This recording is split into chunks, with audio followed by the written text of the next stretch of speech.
I guess we're here.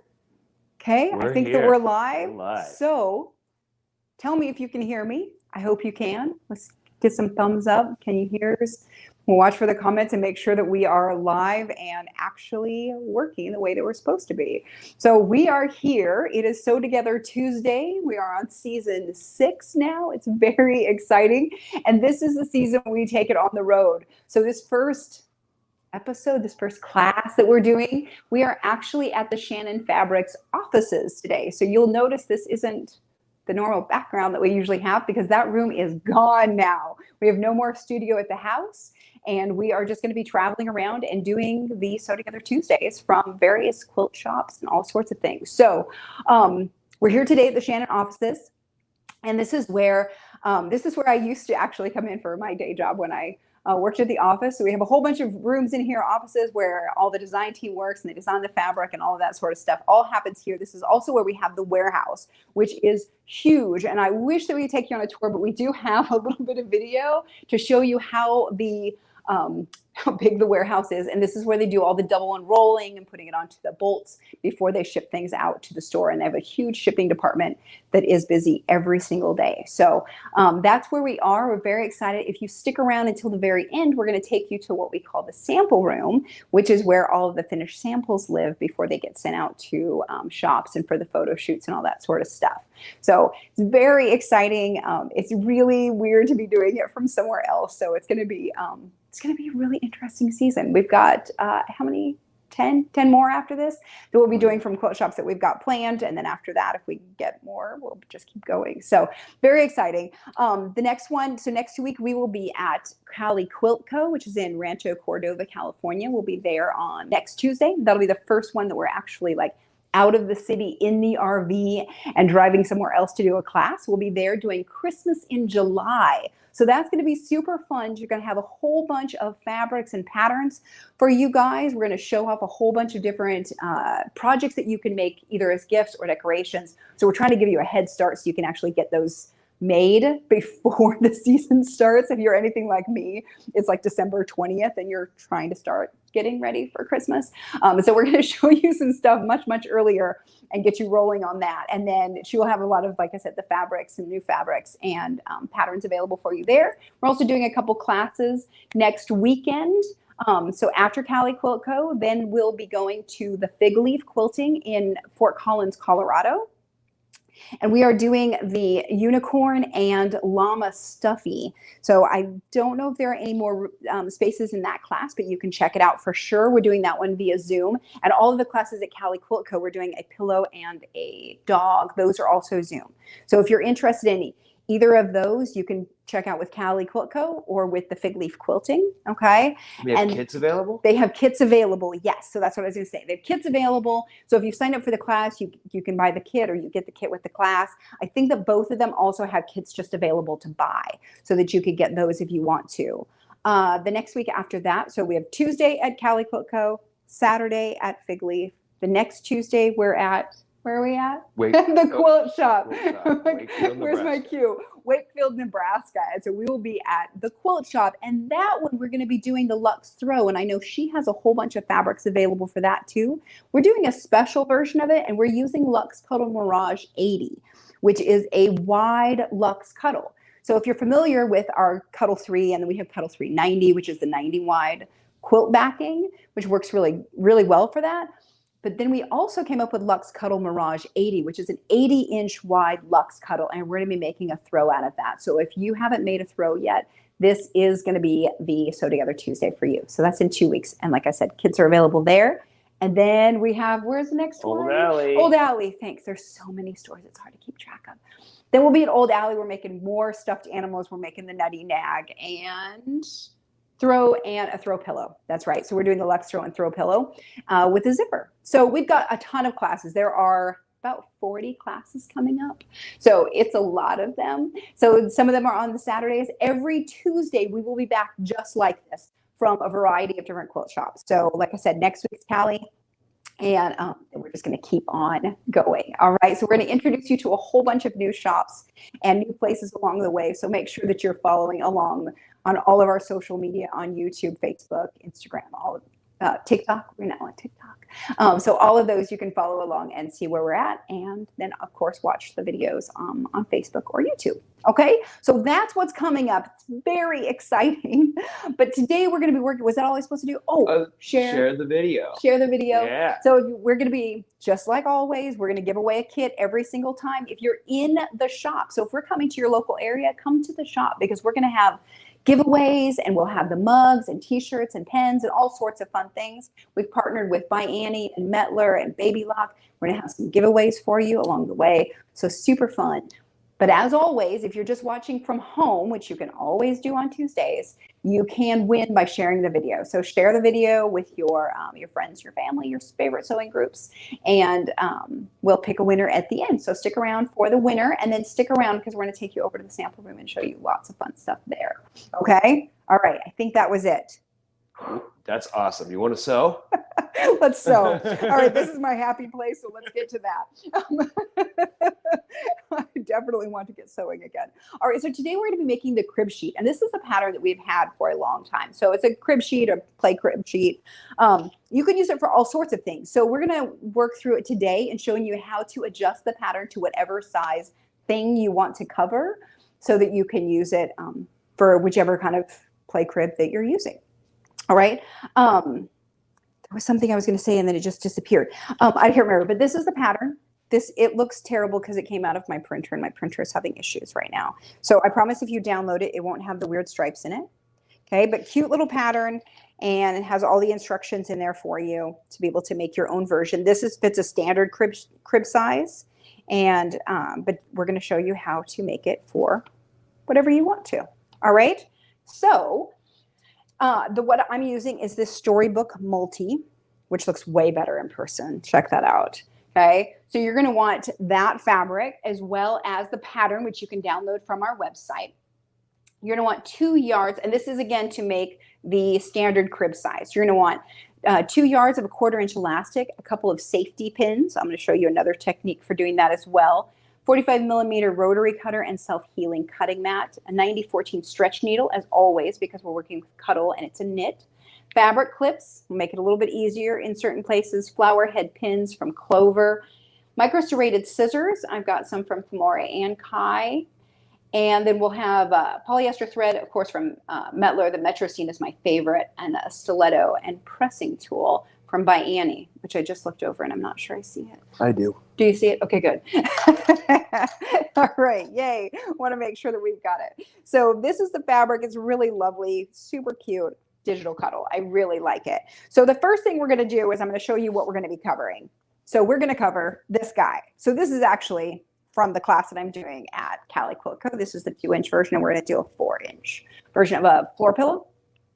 So I have this guy, which is 22 inches square by 2 inches deep. Okay, we're going to need that information. So when you're covering something, let's keep that down there until I need it. When you're covering it, you're going to need certain measurements. So you're going to need the width of the mattress and the length of the mattress, plus the depth of the mattress and how much, I can't remember what I called that word, the wrap depth. So how much it's going to go underneath the mattress. So in the pattern, oh no, I have to cough. We have a 2-inch depth that we're using. We're going to use that same thing for this too, because 2 inches will kind of fold under enough that it's going to stay on. You want to definitely have enough that it's going to stay underneath the mattress when it's used, okay? Plus the seam allowance. All right. So we figured out the math beforehand. I'm going to show you guys.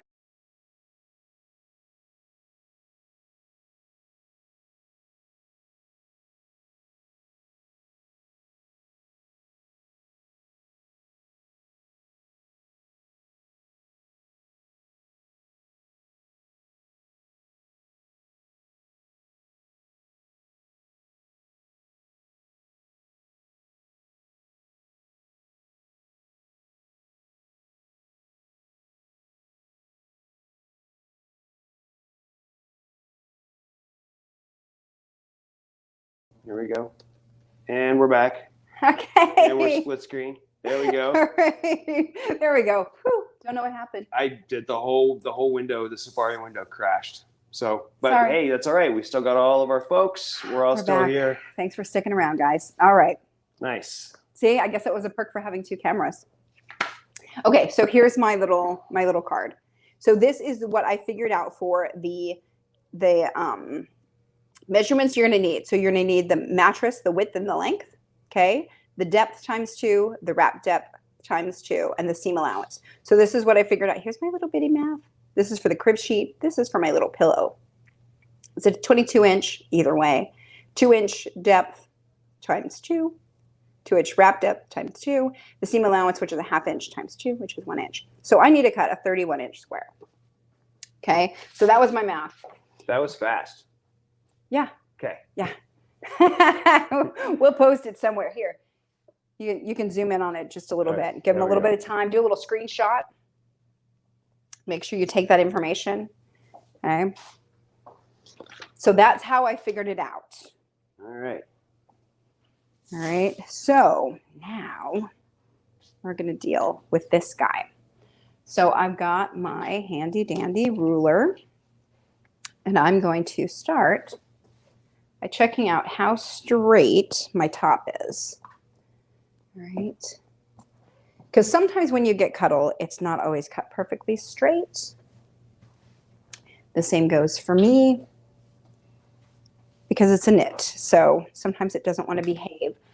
Like every other time when we Cuddle, we're going to draw it and then cut it out because that's the smarter way of doing it. So I'm going to go ahead and I'm going to check. With the digital Cuddle, it has an edge on it, generally speaking, from where the printing happened. Okay, so I can pet my nap. My nap is going this direction. If I do it this way, it'll sort of ruffle. All right, but I have a little edge, so I want to make sure that I'm drawing a straight line somewhere past that. Okay, I'm going to have to lengthen that because it's 31 inches. I need to go that direction, right? And so now I'm going to line my ruler up along this line so I can make sure that it's pretty darn square. The other thing that you can do, I only have one little ruler here, and one teeny tiny little ruler. That's so cute. Such a little bitty one. So I can line this up against here, square this ruler up, and make sure that I'm getting a square edge. So if you can put 2 rulers next to each other, you can make sure that they're square. The other thing you can do is use an actual square ruler, which works pretty well. Okay, so I'm going to slide this down, check it out, and I'm going to mark. And here's my 24. Okay, so I need to get it to go to 31 because that's what we figured out our math is. So that's going to be another 7 inches, correct? Yes. Okay, good. Math was a long time ago for me. Math class was a long time ago. Math was this morning. All right, so I'm going to lay this out so I can get it a little bit flatter. So I can go along here and measure again. Because now what I want to do is I want to come down here and I'm going to measure 24 inches over. I'm just going to put a tiny little dot. Because we've got a white ground on this, the background is white, and so it will show through if I mark this too much on where it's going to show, like on the body of it. Okay, so another 7 inches, so we've got 31. So this is how I'm going to make sure that it stays 31 the whole way down, all right? So I'm going to have to do this the opposite direction as well. But I can't get my whole 24-inch ruler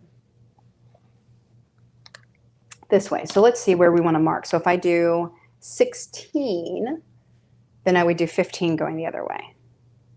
Does that make sense? Okay. Yep. It's almost half. Almost half. Gotcha. If I could divide 31 in half. Which I can, but it gets complicated.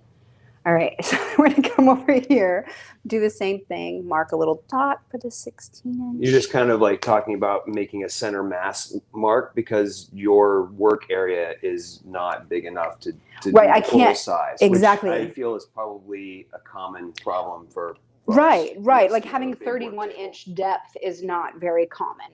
Got it. Yeah, so I can get it one way, but I can't get it the other. So I'm just trying to get it so that I can mark it all out, because as you see, once you start moving it, it's really hard to get it back into the right straight position that it was before, which, you know, we're just doing our best. So I'm going to try to get it as flat as possible and not stretched out. All right. What's a good alternative to the Sharpie since we're working on a white fabric? You could White brown. you could actually just use a regular, like a Bic pen. It's probably a, a non-branded way of saying that. Like a ballpoint? A ballpoint pen. There you Gotcha. go. So you can just use a ballpoint pen and that will work too. All right. So we did 16, which means this one needs to be 15. So I'm gonna put this up just a little bit more because I don't have enough to get to that very well.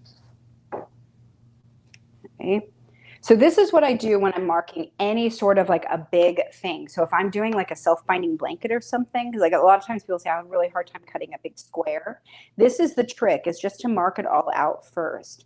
And sometimes it's, a little bit of a pain because you gotta move things around a bunch. But you'll have better success in the end by doing that, by marking it out first. So now I'm gonna come back and I'm gonna match up my 15-inch. What I want to do. Yeah. See, so already it got a little off. 15 to here. Okay, so here was my 15-inch mark. There was the end. Then I get these lines, these dots to match up. So you see what I'm doing. So here was where my line ended. Okay, when I matched the 15, it ended here. Then here it is from the dot up there. Here it is from the dot up there. I'm just going to draw these to match. Trust the marks. Trust the marks. But sometimes they get a little wonky. So, make sure that you're measuring and double measuring. Okay. Old carpenter's adage, measure Right. twice, cut once. Yeah. I think they stole it from sewists, actually. Fair enough. Yeah. Okay, so I'm going to do the same thing that we did here because I haven't measured this end and I want to make sure. So here that was 16 or 15 inches down, but I want to make sure that I'm getting 31 inches over here. So I'm going to go ahead and I'm going to mark my 24. Okay, and I can mark it over there because that's just going to get cut off. And then this needs to be another 7 because that was where we marked it before. Okay. Jackie reminds us that we can also use a kid's marker, the washable. Oh, that's washable right. markers. I have seen that. That is a great suggestion. So that's about where that's supposed to end. Okay, so this is 16 inches down or 15 inches down. So 31 inches down is here. Yep. So sorry, I'm gonna mark that across there. And then 31 inches across is here. So this is where I need to aim for. All right. So trying to get this, you can see like I'm totally off in my first little measurements. So we want to make sure that we're getting it more accurate. Okay. And even if you've watched this a few times, you'll see I measure, remeasure, mismeasure, do it again. It's really easy to not get it perfect. So if it's not perfect, it's okay, but we're just trying to get it as close as possible. All right. We did it. All right. So now I've got the whole thing marked. So now it doesn't matter what I do. I can come back up to the top. I can get this straight and recut it. So now I know it's actually a 31-inch square because Hawk helped me with the math. I don't know why you're counting on me about that. I don't know. I'm just hoping. Just, deflecting blame if it goes sideways. I'm willing to share. Thanks. Yeah. Appreciate that. Okay. So we're going to just go ahead and cut all the way across. So if this is not like lining up right when I put my ruler down, I just need to move things around and get it right. Okay. Because I know I measured this and it worked. That was a fun little sound you just made there with your fingers. It's kind of fun with the little scratchy bit there. We're talk about what you were doing there. I was just scratching it down. Right. Sort of move it just slightly. Just subtle moves. Yep. Well, that didn't work very well, did it? What? That would be, Teresa needs a blade replacement. Could have sworn I just did that, unfortunately. Okay. So the other thing that you can do is once you've drawn these lines, is if you're fairly decent with your rotary cutter, or your rotary cutter is fairly decent. Boy, that's terrible. I could just come along here and I just cut it along the line without my rotary or without the acrylic ruler. Okay, so I can take it, move it again, and just follow the line. So not everybody feels comfortable just following the line to cut it, but if you do, it's an easy way of doing it because then I can just do it a little bit at a time. Just make sure I'm not going to actually cut through, multiple layers, which I've definitely done before.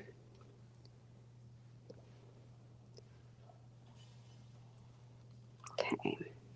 All right. We'll just come all the way around, and then we'll measure out our notches for the corners. Okay, we'll give this a good little shake. I don't think we told them at the office that we were just going to come in here and make a Cuddle mess. I guess they would expect it though, right? Nobody's going to be... I would like to think so. Actually, you're not making a mess. No, we're good. Not too much. We did not bring the vacuum cleaner. Though, we did not bring the vacuum. I know. I thought about that. I was like, oh, oopsie. Sorry.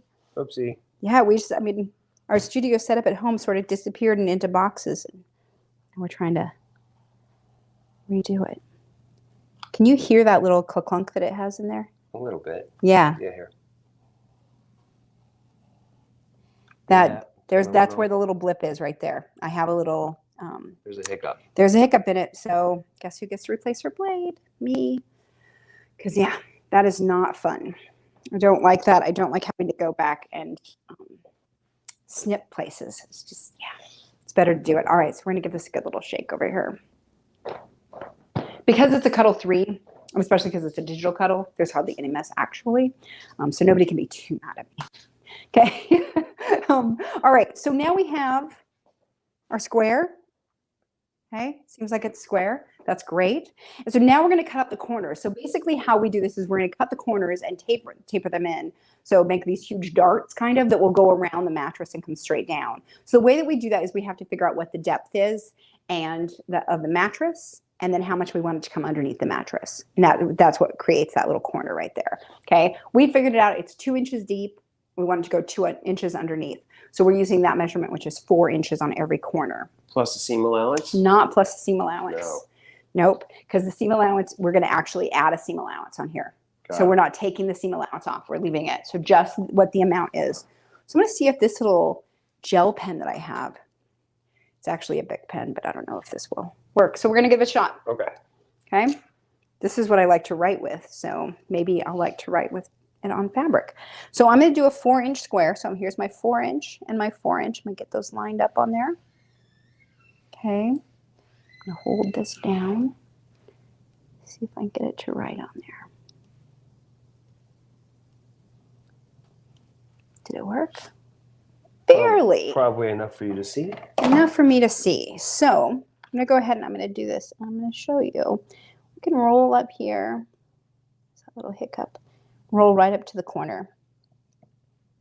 Okay. And we can get this with the rotary cutter. So I'm going to do this again so you guys can see. So I'm going to roll up. Straighten it back out again. Roll up. And as I get close to here, I'm just going to kind of push it forward so it gets to that point. It cuts it with the rotary cutter, okay? And doesn't cut further than that. It's a little trick. If you can't roll it all the way up to the corner, but you can kind of tip it into the corner. So let's try it again. Got it. Okay, it's a good little trick to learn. Let's try this once more. What's the size of the rotary cutter? Is that 45? It's a 45 millimeter. Yeah, 45 millimeter rotary cutter. Okay, so here's my 4-inch square again. So I'm gonna line that up. So 4 inches, 4 inches.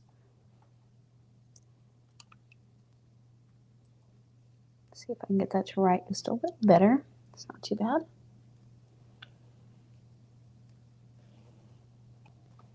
Okay, there we go. That's a little better so you guys can see it maybe. And yeah, that's a gel. Okay. It's a gel pen. It's a gel pen.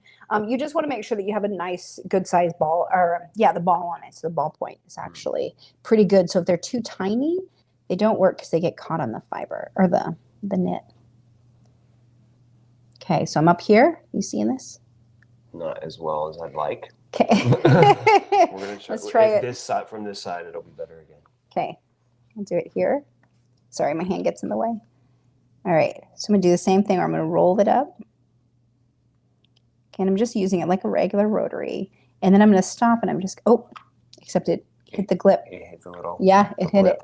it. Sorry. So this is what happens, is it goes just a little past, which is not a big deal. I will tell you that if you go to my blog, there's a whole post about how to fix this when you go too far. Do you remember when I did this? No. I was making the sample, and Hawk came up, and I was in the studio, and I was talking and blah, blah, and I'm cutting out the corners, and I made two mistakes. Is one, I was talking while I was cutting, which is a bad idea. And two, I tried to cut all 4 layers at one time. Second bad idea. Okay. So because I was talking to you, thank you very much for visiting me, I totally totally went past the line. Like I put my ruler on there and I just kept on cutting, like totally like 2 inches into the fabric. It was terrible. So if you go to my blog, you can see how to fix it when you overcut, which is pretty funny. But the other thing that I did was I tried to cut all 4 layers at one time. And what I realized is that those lines did not end up even. So those 8-inch cuts, I wish I would have kept them because it was actually a really good thing to show. They ended up being almost 1/4 of an inch off on the bottom one. So instead of being an 8-inch square, it was like an 8 1/4 and then something more. It was terrible. Do I have extra blades? Oh, I do. All right, let's just do this because that little blip is killing me. All right, is it cowboy hat time? It's cowboy hat time. All right. All right, so always have extra blades because they're just good to have. Okay, so take this off. Change the order of blade operations. early, change the blade often. That's right. There's no reason to keep it when it's not working right. So I'm going to give it a little cleaning. Pop this guy out. Sorry if that scared everybody. Didn't scare Kathy. Good. Because Kathy already cut the tip of her finger off. Yeah. She said so. Yeah. No TV in the sewing room seems like a good idea. Just distractions. Seems like it. Okay, so the thing that I do too is that I mark these with an X to make sure that I know that these are bad ones. Because if I don't have an extra one here, like another, whatever you call it, one of these guys. Oh, a little holder. Little holder. So I have to stick this back in here, which means that I want to put it in the case below the other ones. I can't get those all to slip on there. It's killing me. Killing me, Smalls. Okay. Nice. I'm going to put this back on here. Clean out the gunk that's in my rotary cutter because I cut a lot of Cuddle. Okay. Give it a little swoosh. Oh, you slid it off the edge of the table. That's right. Then I don't have to try to pick up that blade one more time. It's always scary. So cowboy hat on. So cowboy hat goes on along those straight edges. Okay, make sure it sits down. They kind of flip up. This guy has a divot in this side, flat on this side. The divot goes down. Okay. The biggest issues I see with people when they change their rotary cutter is that this will go on backwards or their cowboy hat goes on upside down, or they accidentally put 2 blades in. That definitely happens. All right, so let's try this again and see if we like it better. Oh, wow, yeah. Listen to that. I can barely hear slicing anything. it. That's beautiful. All right, see if we can get this tip. Okay, so I want it nice and flat, and then I'm just going to roll this up till it hits. Nice. Okay, so that's the trick, is you just got to roll it up. Don't think you're going to push it up to the corner because it's not going to work very well. Maybe with a lot of practice you could. Or luck. Or luck, which I have a lot of practice, but not as much luck. Yeah. Okay, so I'm going to go ahead and cut this. Mark that. And of course you could just do this with scissors too. So, unless you like to live on the edge like I do apparently. Okay, I'm going to start backwards. There we go. All right, so now we've got all these little corners. So on the bigger ones, if you're doing the 8-inch corners, that's a decent little chunk to save as a scrap. This is sort of a weird size, wouldn't do. But the 8-inch ones would actually. Scraps, everyone. That's right, more scraps. The 8-inch ones would be really good for those little the little blocks. So like we've done the little Cuddle blocks before. We did those last year at some point. We did little Cuddle 6-sided blocks, which would be great for those little scraps. You could absolutely do those to make a matching thing. Okay, so now we're going to go ahead and sew the corners together. So once we've got it, I'm going to show you what those edges look like. So you can see the corners are all missing, right? Okay, so corners are missing, and now we're just going to turn this, and I'm going to put them together, and I'm going to sew them. Okay, so we're going to do a little double pin and sew this together. All right, so there we go. And we're going to pin it there. All right, so now, are you ready to come around? I'm ready. All right, let's do this, because now we get to sew. Okay, so we've got it set up at 3.5. We're going to do 3. Let's do 3, a straight stitch, and I'm just going to sew these corners together. And we'll see if this works. I haven't sewn since I rethreaded the machine, so fingers crossed, okay? All right, so we're going to do it 1/2 inch seam allowance. I think it's going to work out all right. Oh, sorry. It's okay. No, sew forward and then backward. And then keep going. I'm going to take these pins out before I hit anything. And we come across, and then I will backstitch again. So this is important that you backstitch here, because this is going to be a stress point. So it's going to get pulled if you're not careful. All right. So I'm going to cut that. Here we go. Take out my extra pin that was holding it. And then that is going to create our nice little boxed corner. All right. So we're going to do this 3 more times. So super duper easy. And because we did these as squares, these sides match, excuse me, perfectly, or at least close to it. Maybe perfect is asking a little much, but okay, I'm going to go ahead and do it again. Get those lined up nice. And I'm going to start at the raw edge and go toward the fold. And that's because I want those raw edges to match the whole time. So as they go around, I want them to match on all the corners, because I'm going to end up using that for my seam allowance. All right. Do a little back stitch and then cut the thread. All right.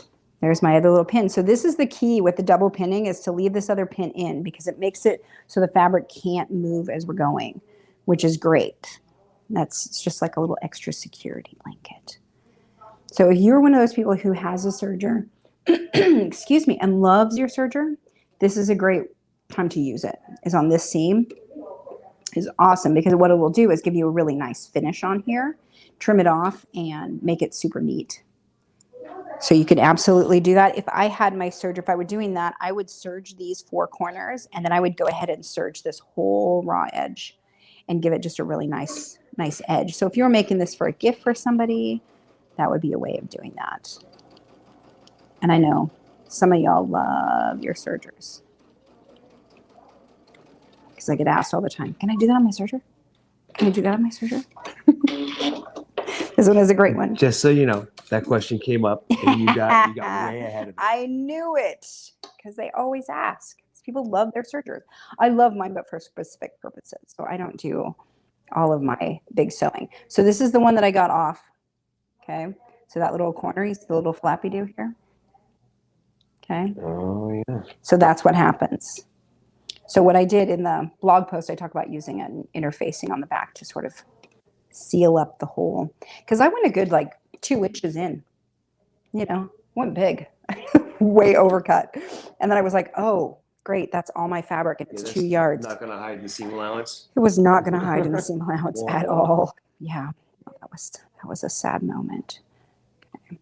Reposition that to get my edge to match nicely. So this will want to fight you just a little bit on that, because it is opposing naps now. Yeah, it's not exactly opposite, but they're sideways from each other, so they're not going to play quite as nicely as I want them to.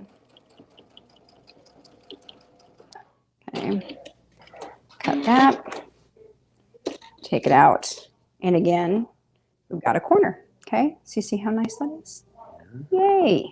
All right, so now come on around, and we're going to do the next step. So once we've got it here, now I can fit it.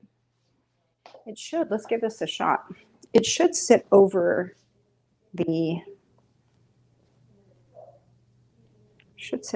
mattress. Yes. Okay.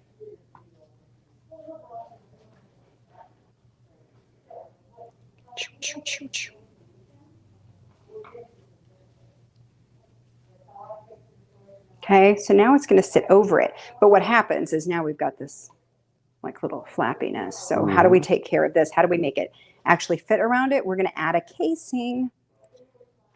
So I just want to make sure I was doing it right. It looks like it. It looks like I'm doing it right. You never know. So the next thing we're going to do is we're going to mark the casing. So we want to turn it up a half an inch. The way that I like to do that is I actually mark it up an inch and fold it to the line. So this I'll do with the little pen just so we don't have to have a big black line through it. But this is the part that makes it easier. So marking the half line and trying to fold it on that line is actually pretty hard. I have a much easier time folding it up to the line. So let me show you how I do it. And I might get that little one. This might be easier because this is 1 inch wide. Yes.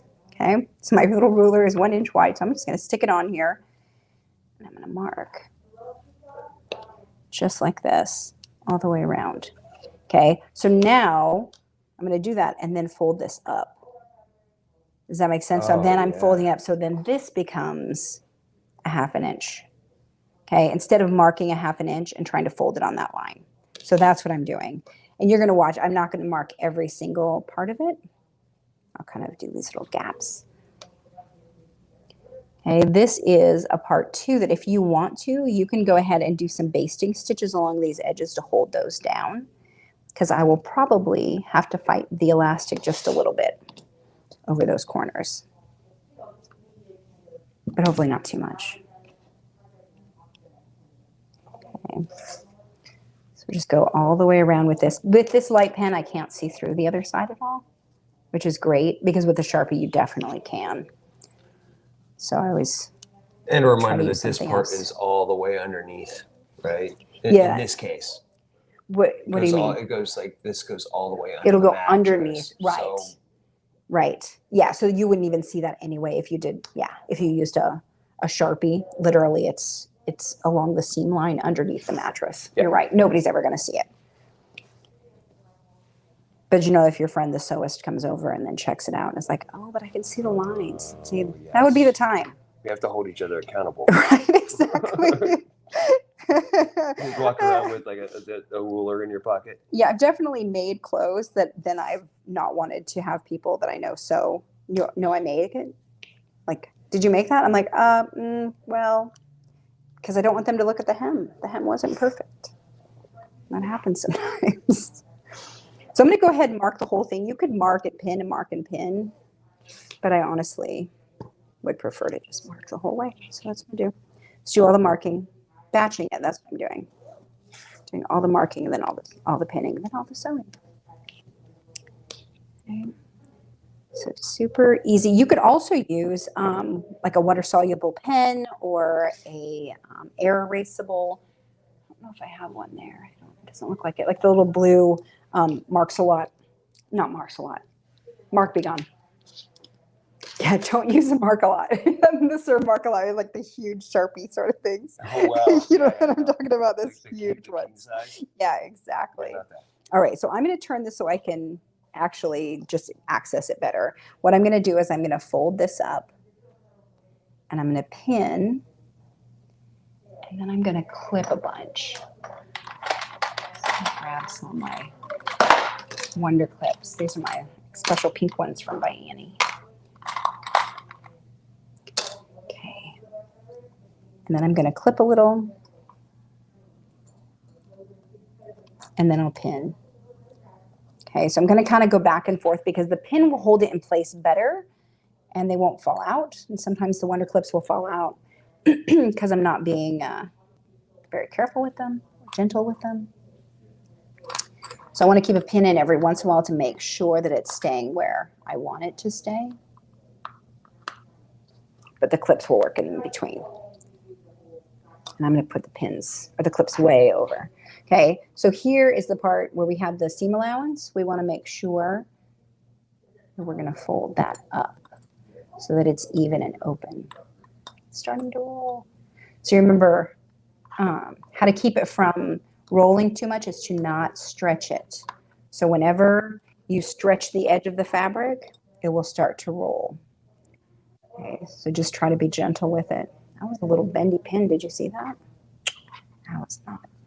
It might be its last time. Its last rodeo right here. It was pretty bent.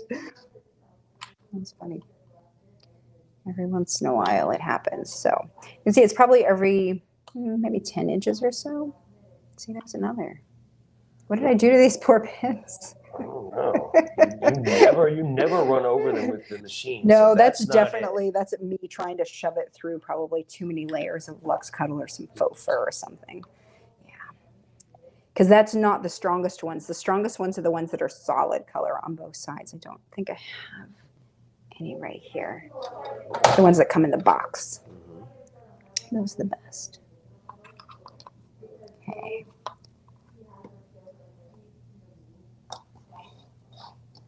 I'm just going to keep going. Sorry. You guys have any questions? Anything popping up? Seems like they're doing really well. Okay. I'm following So this is totally a project that you could do too if you were if you wanted it to use it to cover like a stool or a little chair, like a little wooden chair, and you wanted to make a little foam cover. You could make this for the little foam cover, and then it would go over the chair too. So lots of times that you could use this little technique as well as being like for your little play crib for the softness. We figured out too that if you wanted, I'm losing Wonder Clips already. That if you wanted to, you could actually use the C390, and people have done this, so don't tell me that it's not possible. But you can use the C390 or the Luxe Cuddle 80 to make sheets for adult size beds. Oh wow, that sounds super slippery. Super slippery, but people love this. So there are a few people who have talked about making with the C390, making sheets for their bed with it. It sounds super duper warm. So maybe something like if you like flannel sheets, that would be like sounds like an Alaska move. Probably an Alaska move. Yes. Yeah. I'm not making them for the RV. Okay. Unless we go to Alaska? Unless we go to Alaska. Hey, there we go. And then I will definitely do that. That would be fun. No, we start Sunday. We're gonna head north on our little trip, but not too far north. Should be very fun. We're very excited about it. There's still a ton to do, but we're gonna get there. Yeah, we could probably use another week of prep, but it's okay. We'll make it happen. We'll manage. Okay, one more corner. All right, so this is also why I chose a small one, because it takes a little while. Okay, so we're just gonna line that up. A little pin. A couple more clips. They're hard to get out of. Jackie says if we're going to Alaska, she's coming. She's coming. Copy that. All right. I'm sure we're going to need you there, Jackie. We'll bring you along for sure. Okay. All right. And then I'll put a couple more clips in here, and then we can get started. I want to sew all the way around this. So when you sew this down, you can sew it with a straight stitch or a tiny little zigzag. You don't want to do a serpentine, as much as I love serpentine sometimes, because this has to have the elastic feed through it. Okay, so we're going to use a 1/4 inch elastic on this.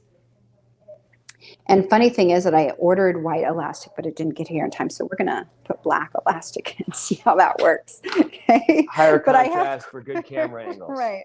But a 1/4 inch elastic is what we want. So basically what we're doing is we're going to create a casing here that will be wider than our 1/4 inch. So the 1/4 inch elastic will slide through it nice and easily. You can see a little bit of the edge that I have right there. I'm not going to worry about that at all because I can't see it from here.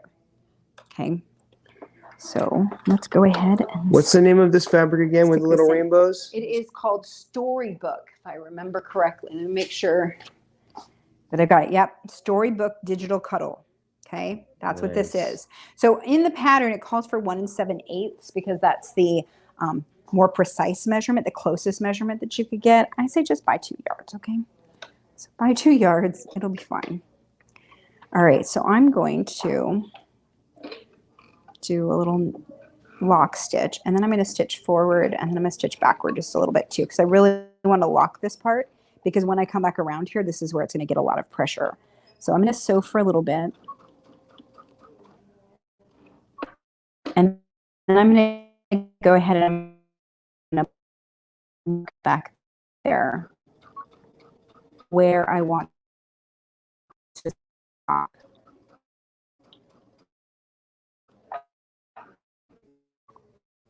Okay, you see I'm sewing about. As you can see. There we go. So there's here. So I'm over here. Put a pin. He's going to be my gap. Elastic in. It's going.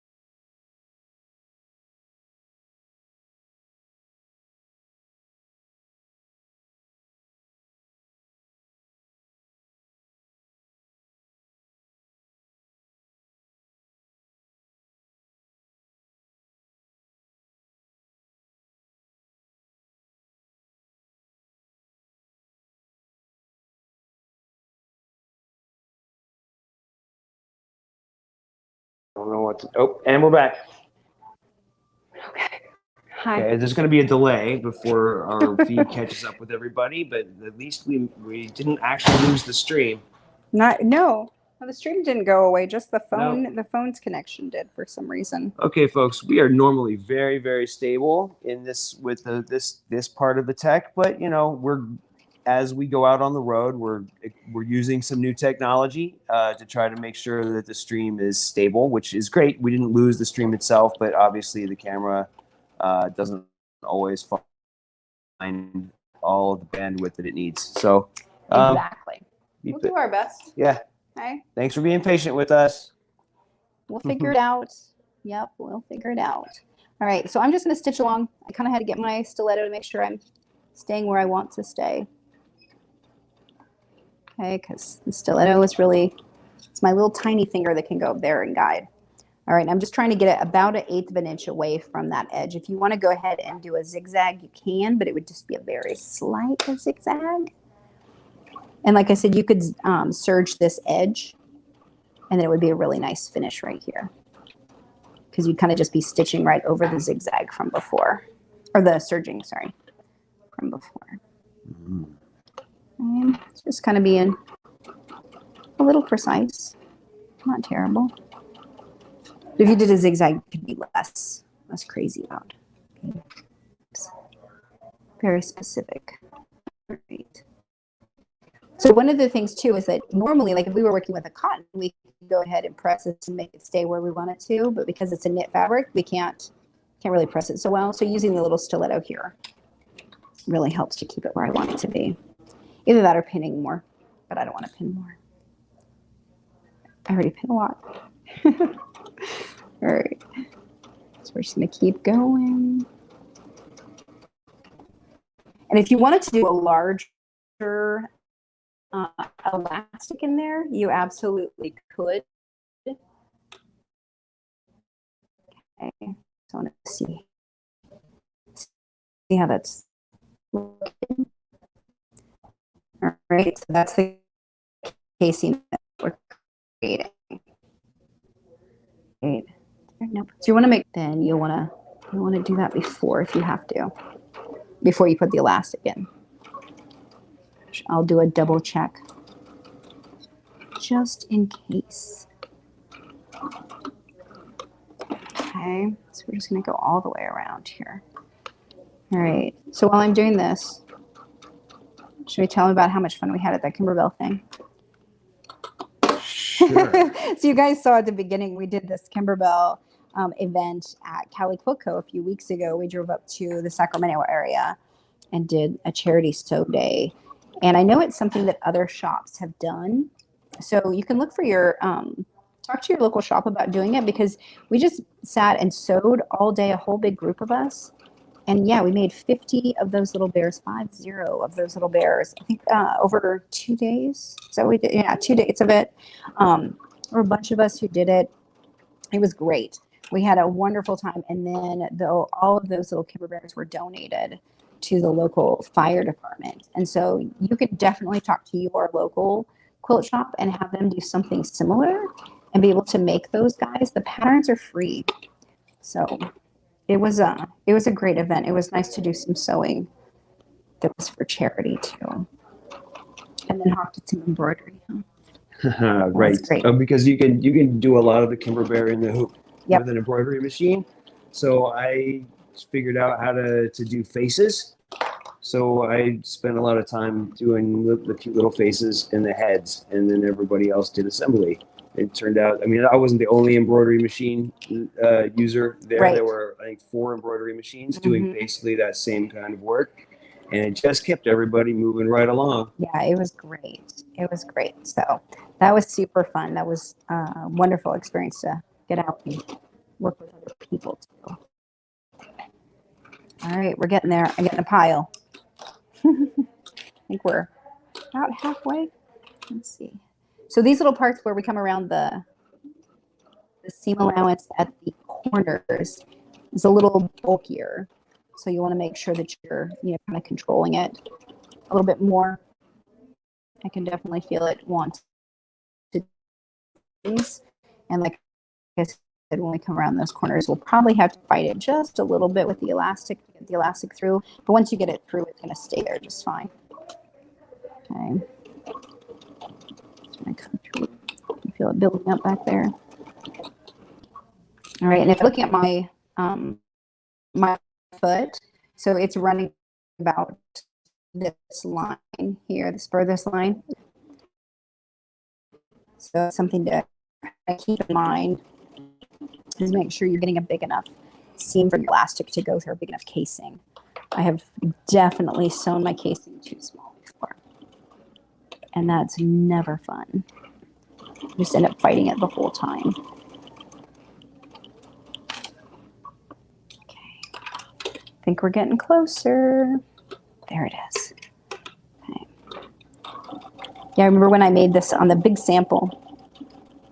It's ends up being 4 yards all the way around. That's a very long seam. So if you did it on a bed size, but if you did it on the full size, it'd be like 8 yards all the way around. Probably. It's a very long seam, very long hem.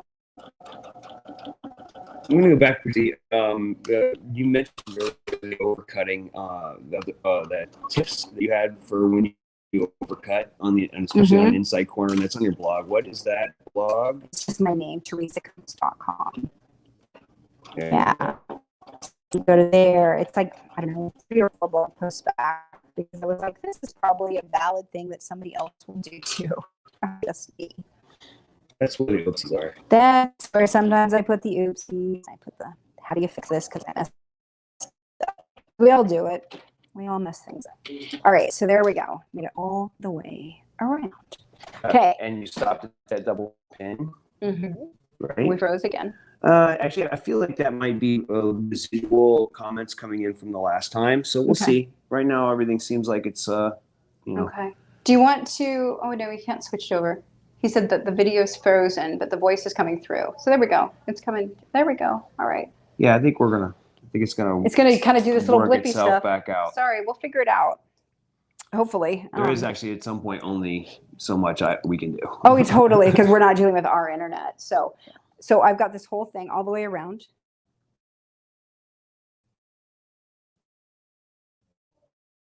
All right. So we've got the hem. I'm going to go ahead and I'm going to cut the elastic. If I can find the tail end of it. There it is. And what I figured out from before was that it needs to be about half the length of it. So this one should be about 22 inches. It's just a little bit more. So 4 inches to look for the elastic, and that'll be about half. So we'll measure it here at 22 and then 23.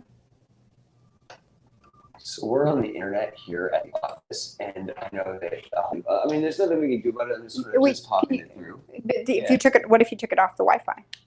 That's I can do that while I'm. Oh, streaming. Let me try. We'll have to try. That's what I have to do when I'm FaceTiming. Yeah, that's when I have to talk to my daughter. Like, goes away. Okay, I'm not running the video right now, so I'm looking to see if there's a way I can just jump right back into just running on cellular. Nope, there doesn't seem to be a safe way for me to do that. Oh yeah, we're off now.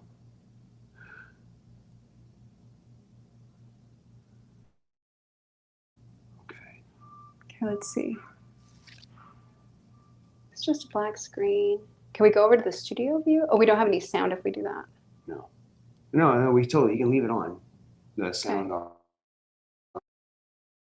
on.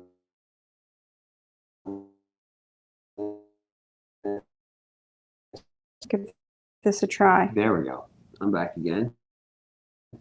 Okay. Yep. Unstable. Chunky. All right. Yeah.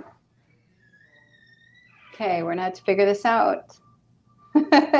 Sorry about the technical issues, guys. Thought we'd have at least decent internet here. Okay, so let me find my hole that I left. There it is. Okay, so I have this bodkin. Let's see if I can leave it here. Maybe at some point it'll catch it. So I have this little bodkin, which is a long pole, basically, with a ball at the end, and I'm just going to push it through. I'm just going to push that through the casing all the way.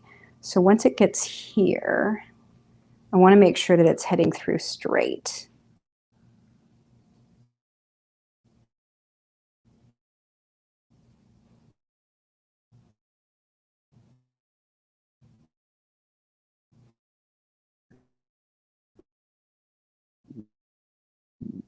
The video dropped out again. Okay. Oh my Sorry, I'm not. Make sure that this stays fairly straight. So I'm going in position now.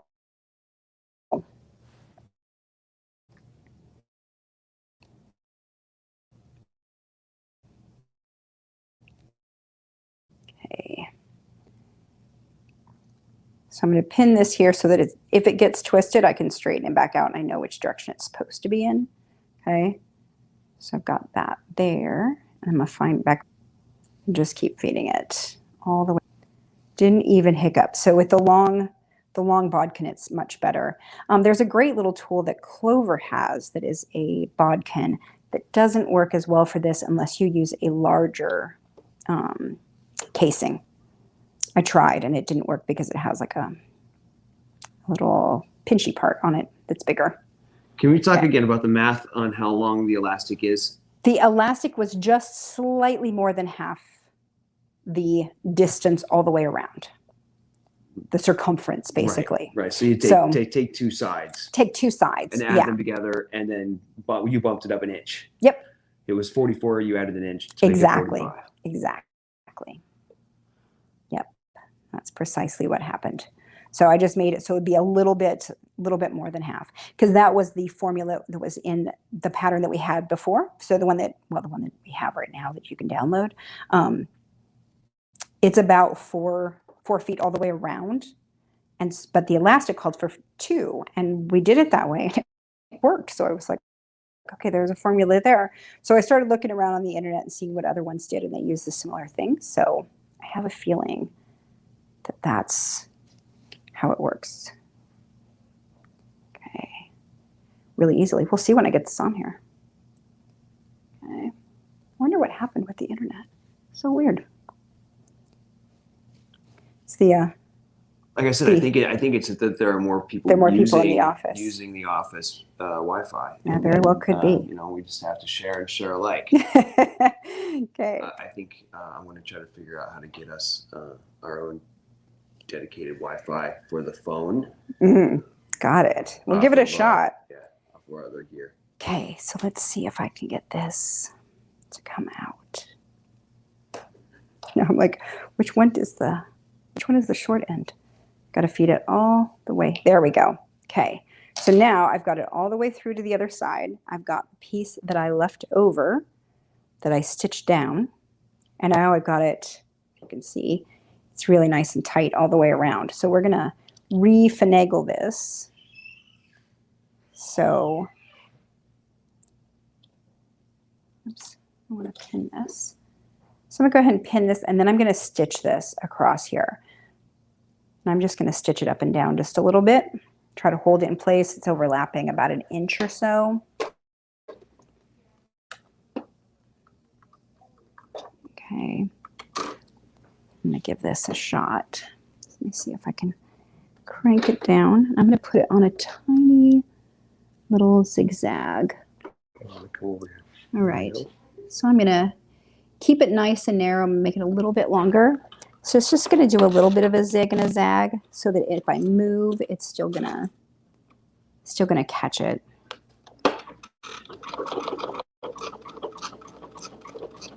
There we go. Okay, and then I'm gonna cut my thread. And I will go ahead and pull that out. Make sure that it comes even throughout the casing.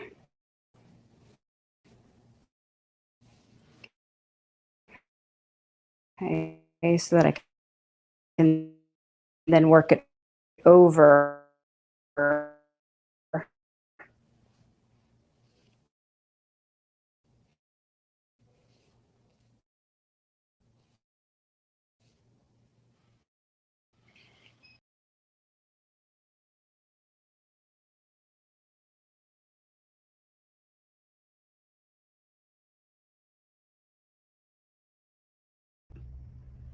All right, so I unmuted the mic. Can you hear me, Michael? Yes. Okay, good. All right, then we're just gonna keep doing it this way. For some reason. And I'm gonna keep working over here. Okay. So all I'm doing now is just wrapping it all the way around the foam. Pull it around the corners. Get it nice and even. Okay, and this is how it's gonna wrap. Let me see if I can, yeah. So you guys can see how it wraps around the bottom. Okay, so this is how it'll work on your mattress. So it works all the way down, around, nice and cute. Oh, look, there's a little one. All right, so now you have a little cover. So if you want this to be even tighter, because I can feel it's not super tight under here, I might want to pull this just a little bit tighter, which we could do because I just, where's the hole? There's the hole. So I can take this because I want this to be tighter. You can literally, like, I always try to try things on, like on whatever it is that you're making, whether it's clothes or something else. If you can try it on beforehand. So this one, I want to make it tighter because I want it to stay on here a little bit better. So I could actually go, I'm gonna do the cheap and easy thing here, and I'm just gonna cut it in half. I'm just gonna knot it for you guys. So I would go back, take this to the machine, stitch it again. Part of it is because different elastics, I can feel this one is like weirdly a little extra stretchy. Do you see how it like has the gaps in there? Oh yeah. So this is a different sport elastic or something. Yeah, it's a different kind of elastic. This one is different. Okay, totally different kind of elastic. This one springs back a lot more. This one doesn't spring back as much. Like it's extra, I don't know, soft. So I found like this one needs to be pulled in a little bit tighter. So you can do that, fix it, close it up, and ta-da. Okay, ta-da. So there you go. So this is a really easy way of making any sort of a soft cover for things. So like I said, you can use it for a play crib, you could use it for a seat cushion, all sorts of things that you could do. A play crib like the kind that you pop up at grandma's house, you know, those that have the really thin little foam pads in there, you would just do it with like an inch of a depth And I would bring that one around probably a couple of inches on the bottom because it's going to get moved around a bunch. So really it's kind of up to you as to how you want to do it. And I think that's it. So is that the camera that's working right now? Yeah, It it looks is. like it. Totally is. Okay, so we might try to go over and see the sample studio. Do you want to give that a shot? Why not? Do we have any other questions on there? Okay, video is way clearer now, he says. So I'm not sure what happened and why, but hey, we're just giving it a shot. All right, so let's go give it a shot over in the sample room before we lose you again. All right. Also, we have a giveaway. Do you want to sneak the giveaway in before we take off? Yeah, let's do that. So the giveaway we had. There we let me go. see, I saw Karen it. S. There we go, Karen S. Congratulations, Karen S. You are the winner for today. So thank you so much for sharing the video. Thanks for sticking around, you guys, even when we get through these tech issues. I promise we are trying our best. So congratulations, Karen. Please get a hold of us, message us within the next 48 hours, and we will send you a free kit to make for yourself for a nice cuddle kit. So thank you, and come back. Next week, we'll be at Cali Quilt Co. But for today, let's go check out the sample room. Ready? Yeah. Okay, let's give it a shot. Okay, we're going to do a quick pan. Okay. There's the studio. Okay, let me get in front of you. I'm going to open the door for you. Okay. All right. We're going to come through real quick. We're going to sneak through. Oh, look, I'm over on the computer over there. Okay, so this is the sample room. So this is, see if we can do this without having to show stuff that is not mine. So this is the sample room. This is where everything shows up when we have our sample sewers make stuff, and when I've done things for Sew Together Tuesday, and I'm like, okay, I have enough of this in my house. Where does it go? It goes to the sample room. And this is also where the stores get all of their samples from. So let's just kind of pan around. I can't see what you're looking at, so just look around at stuff. So we've got a whole bunch of like embrace garments, the double gauze that we have, some faux fur garments, little costumes, lots and lots of jackets. Got a ton of coats that are in here, robes. Coats. Yeah, coats in the coats. This is a robe I made. There's a few different things in here that I've made that I love. So we have a whole bunch of blankets, pillows, quilts. And this camel. Oh, those are so cute. Those are from Rustic Horseshoe. Yeah, so I think the rhino is too. Okay, lots of great stuff. Let's see if I can move this header out of the way. I'm going to come around from the other side. Okay. All right, so do that. So come on around. And you'll be able to see all the blankets, some new stuff that's coming, some Christmas stuff. Whoa. And Larry the Lion, that's a way oversized one. It's like 300% or something from Funky Friends Factory. The moose from her. This is our little donut pillow pattern. Super cute. Dope. Okay. All sorts of fun things. So this is where the samples live. They're great. So if you ever wonder, if you see those little videos that they do at the beginning that have all of the cute stuff, this is where they get stored until the next photo shoot. So there you go. All right. Some new Christmas stuff coming up. Sneak peek. Who's that back there? I don't know who that is, but he's cute. Like, he's super cute. There's another layer back there. Oh, there totally is. There's so many little stuffed animals here. It's super fun. It's really kind of one of my favorite little places in the warehouse. So anyway, so that's it. So that's where all the samples go. So all the samples that I've been making this whole time, they're going to end up here in the end. Here, we're going to do this one little quick peek just so you have a little bit of context. Okay. Warehouse. How about some Cuddle? Yeah. Would you like some Cuddle? We've got some Cuddle for your Cuddle. We've got, like 1 million some yards of Cuddle. So there's a lot of it in here, and we are, super happy to be here and super happy to have one more time in the Shannon Fabrics LA area. And then next week we're going to be off. We'll be at Cali Quilt Co. Like I said, you can follow along on all of our social media, and you can know what the next steps are by visiting our blog. We have a blog post that has all of the upcoming stores that we'll be at, and we'll be at, I think we figured out 16 different stores probably near you. If not you, then please reach out to us and we will try to get into your area next year. Actually, reach out to your quilt store and have the quilt store reach out to us. Reach out to your quilt shop. They need to request a class workshop from Teresa through Shannon Fabrics. That's true. Get their attention. Let them know that you want us in your area, and we're happy to come. We are happy to come. I'm really excited to get on the road and start teaching people in person. So looking forward to seeing you out there. And until next time, happy sewing.